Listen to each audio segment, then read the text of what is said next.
Good morning, student of class 6. I am Anil Kumar Singh, teacher of SST. Today, I am going to teach you chapter 2 in history. Name of topics: making stone tools, पत्थर के औजार बनाना, finding out about fire, आग के बारे में पता करना, a changing environment, बदलता हुआ पर्यावरण, rock painting and what they tell us, पत्थरों पर चित्रकारी और ये चित्रकारी हम लोगों से क्या कहते हैं, इसके बारे में चर्चा करेंगे। तो first of all today I am going to discuss on making stone tools.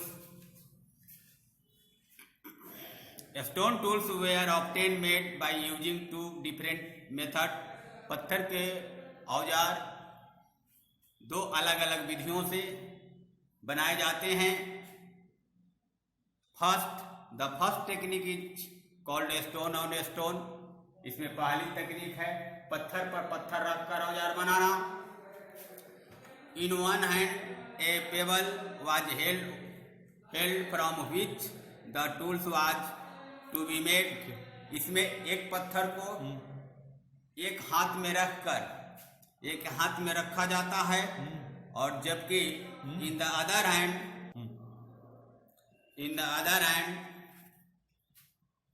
And other stone was held which was used to a hammer. दूसरे हाथ में हम एक पत्थर रखते हैं जिसका प्रयोग एक हथौड़े के रूप में करते हैं।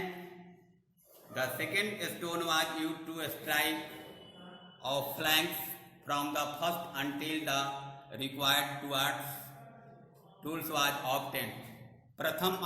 पहले हाथ में रखे हुए पत्थर पर सेकेंड हाथ में रखे हुए पत्थर से हम तब तक मारते रहते हैं जब तक कि प्रथम हाथ में रखे हुए पत्थर औजार नहीं बन जाता है। The second technique is called pressure फ्लैकिंग technique. दूसरे प्रकार के तकनीक को प्रेशर फ्लैकिंग टेक्निक कहा जाता है। In this technique the core was placed on the surface. इस टेक्निक में पत्थर के कोर को सरफेस से सटा दिया जाता है। The hammer stone was used on the piece stone. और दूसरे हाथ में रखे हुए पत्थर जिसका प्रयोग हथौड़े के रूप में करते हैं उस पर ठोकते रहते हैं। This was placed on the core remove flanks. जब तक प्लैंक नहीं बन जाता है तब तक ठोके रहते हैं। That could be safe to obtain describe tools desired tools. जब तक वो औजार बन नहीं जाता है तब तक ये प्रक्रिया हम करते रहते हैं। नेक्स्ट है फाइंडिंग आउट अबाउट फायर, आग के बारे में पता करना। In the Kurnool caves traces of ash has been found. Kurnool की गुफाओं में राख के अवशेष मिले हैं। This means that people were familiar with the use of fire. इसका मतलब यह है कि उस समय के लोग आग के उपयोग से परिचित थे। Fire could have been used by this people for many things. उस समय के लोग आग का प्रयोग अनेक चीजों के लिए किया करते थे।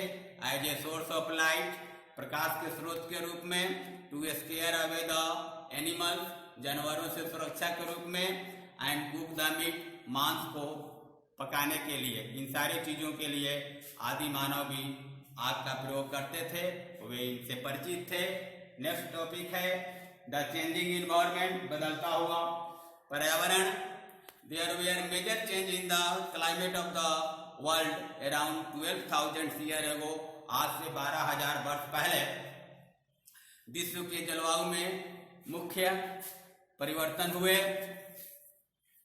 This change in the climate led to development of grassland. Climate में इन परिवर्तनों से घास की भूमियों का विकास हुआ। In the same way the grassland led to be increase in the number of deers, goat, sheeps and animals that survive on there. घास की भूमि के विकसित होने से घास पर जीवित रहने वाले जानवरों जैसे हिरण, बकरी, भेड़ और अन्य जानवरों की संख्या में भी वृद्धि हुई। The people who wanted these animals followed them, लोग इसका शिकार करने के लिए भी इसका पालन करते थे। They learned about food habits and breeding seasons of these animals, कह रहे कि उस समय के लोग खान पान की आदतों और जानवरों के नस्ल उत्पन्न, इन जानवरों से उत्पन्न नस्ल के बारे में भी सीखे।